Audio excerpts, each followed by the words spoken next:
Siku ya leo nimenukuu kuliko siku zote, kwa sababu nilitamani upate ushahidi wa kina.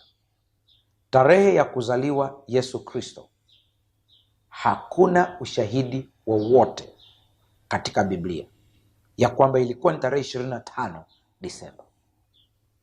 Lakini hakuna ushahidi pia wa kihistoria ya kwamba ilikuwa ni tarehe 25 Disemba kwa kalenda ya Gregory.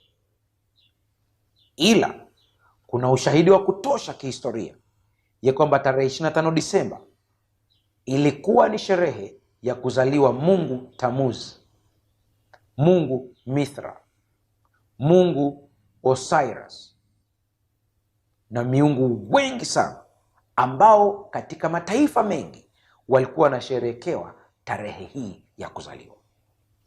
Na kama ni upagani, hakuna ushahidi katika Biblia, basi msiwadanganye watu ya kwamba Yesu amezaliwa tarehe 25 Disemba, bali waambieni ni sherehe ya kipagani iliyoingizwa katika Ukristo.